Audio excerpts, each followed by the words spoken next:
ഭാര്യയുടെ അമ്മേനെ കല്യാണം കഴിച്ചു. ഇത് പ്രണയമാണോ, കാമമാണോ, അവിഹിതമാണോ? ഡാർക്ക് സൈക്കോളജി പ്രകാരം ഇതൊരു ഫിസിക്കൽ അട്രാക്ഷൻ കൊണ്ടല്ല തുടങ്ങുന്നത്. നാടൻ ഭാഷയിൽ പറയുകയാണെങ്കിൽ ഇത് കഴപ്പം കൊണ്ടല്ല ഇത് ശരിക്കും പറഞ്ഞാൽ സംഭവിച്ചിരിക്കുന്നത്. ഇമോഷണൽ റീപ്ലേസ്മെന്റ് ആണ് ഇവിടെ നടന്നിരിക്കുന്നത്. എന്ന് വെച്ചാൽ തന്റെ പങ്കാളിയിൽ നിന്ന് കിട്ടുന്ന ഇമോഷണൽ സപ്പോർട്ട്, അവനെ ക്യാരി ചെയ്യാനുള്ള ഒരു സപ്പോർട്ട്, അവനെ ആശ്വസിപ്പിക്കാനുള്ള ഒരു സപ്പോർട്ട്, അത് ഇല്ലാതാവുമ്പോൾ അത് എവിടെ കിട്ടണോ അവിടേക്ക് അവൻ ചായും. സ്ത്രീകളോടാണ് ഞാൻ ചോദിക്കുന്നത്, ഒരു ദിവസം നിങ്ങൾ രാവിലെ എണീച്ചപ്പോ നിങ്ങളുടെ ഭർത്താവ് നിങ്ങളുടെ അമ്മയുടെ കൂടെ കിടക്കുകയാണ്, നിങ്ങൾക്ക് അത് എങ്ങനെ ഉൾക്കൊള്ളാൻ കഴിയും? ഉത്തർപ്രദേശിലാണ് സംഭവം നടന്നിരിക്കുന്നത്. അവരെന്നെ പറഞ്ഞു 4 വർഷമായിട്ട് പ്രണയത്തിലാണ് എന്നുള്ളത്. ഇപ്പൊ ഒരു പുരുഷൻ വിവാഹം കഴിച്ചു. ആദ്യമൊക്കെ നല്ല മനോഹരമായിരിക്കും, ആട്ടവും പാട്ടവും നൈറ്റ് ലൈഫും ഒക്കെ ആയിട്ട് അടിപൊളിയായിരിക്കും. പതിയെ പതിയെ ജോലി, ബില്ല്, EMI, പരാതികള്, സംശയം ഇതെല്ലാം ജനിക്കും. ഇതെല്ലാം കണ്ടുകൊണ്ടിരിക്കുന്ന ഒരു വ്യക്തി എന്തായാലും ഉണ്ടാവും. അത് ഇവിടെ അൺഫോർച്ചുനേറ്റ്ലി ഭാര്യയുടെ അമ്മയായി. ഭാര്യ എപ്പോഴും കുറ്റപ്പെടുത്തുന്നത് കണ്ടിട്ട് ഭാര്യയുടെ അമ്മ ആശ്വസിപ്പിക്കാൻ ചെല്ലുന്നു. ഭാര്യയുടെ അമ്മ അവനെ കുറ്റപ്പെടുത്തുന്നില്ല,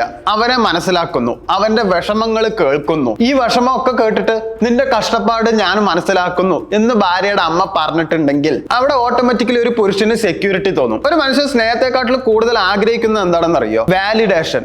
ആരൊക്കെ എന്നെ വിലമതിക്കുന്നു, ഇത് അവൻ സെർച്ച് ചെയ്തും കൊണ്ടേയിരിക്കും. ഇവിടെ ബ്രെയിൻ ഒരു തെറ്റിദ്ധാരണ നടത്തുന്നുണ്ട്. കംഫർട്ട് പ്രണയമായിട്ട് നമ്മൾ തെറ്റിദ്ധരിക്കും. ഒരാൾ കേട്ടുകൊണ്ടിരിക്കുന്നത് പ്രണയവും ആത്മബന്ധമാണ് എന്ന് പുരുഷൻ വിചാരിക്കും. അവിടെ ഒരു സ്ത്രീ ആണെങ്കിലോ, ഭാര്യയുടെ അമ്മ എന്ന് പറയുമ്പോൾ ഓട്ടോമാറ്റിക്കലി അവര് കുറച്ച് വയസ്സായ സ്ത്രീയാണ്, അവര് ഒരു ഏകാന്തത അനുഭവിക്കുന്ന ഒരു സ്ത്രീ ആയിരിക്കും. അതായത് ഒരു ഒറ്റപ്പെട്ട അവസ്ഥ. സ്വന്തം മരുമകനെ ആശ്വസിപ്പിക്കാൻ പോകുമ്പോൾ അവർക്കും ആ ഏകാന്തത ഇല്ലാതാവുന്നതായിട്ട് തോന്നുന്നുണ്ടാവും. ഇതുകൊണ്ട് മാത്രമാണ് ഇത് സംഭവിക്കുന്നത് എന്നല്ല, നമ്മുടെ സൊസൈറ്റിയിൽ എന്തൊക്കെ റെസ്ട്രിക്ഷൻ ഉണ്ടോ അതെല്ലാം പ്രത്യേകതയാണ് എന്ന് ചിന്തിക്കുന്ന ഒരു സ്വഭാവം മനുഷ്യനുണ്ട്. ഇപ്പൊ ഏജ് ഗ്യാപ്പ് റൊമാൻസ് കുറച്ചു കാലം മുമ്പ് വരെ അത് ഭയങ്കര റെസ്ട്രിക്ഷൻ ആയിരുന്നു. അതായത് പ്രായ കൂടുതലുള്ള ഒരു സ്ത്രീയെ ഇഷ്ടപ്പെടുന്നത് കുറച്ച് സോഷ്യൽ മീഡിയയിൽ അത് കോമൺ ആയിട്ടാണ് കാണിക്കുന്നത്.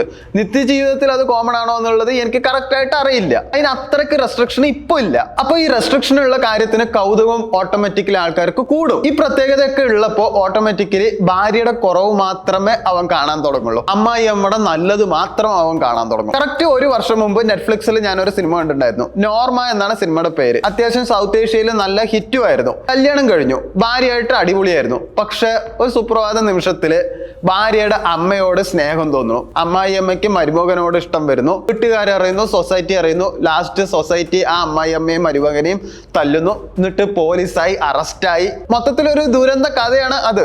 ഈ സിനിമയിൽ മെയിനായിട്ട് കുടുംബത്തിനുള്ളിലെ ഒരു വിശ്വാസം എങ്ങനെ തകരുന്നു എന്നാണ് കാണിക്കുന്നത്. അതുകൊണ്ടാണ് ഇത്തരം കഥകൾ ആളുകളെ ശരിക്കും പറഞ്ഞ് ഞെട്ടിക്കുന്നത്. ശത്രു വീട്ടിൽ നിന്ന് പുറത്തല്ല, ശത്രു എപ്പോഴും വീട്ടിനകത്തായിരിക്കും.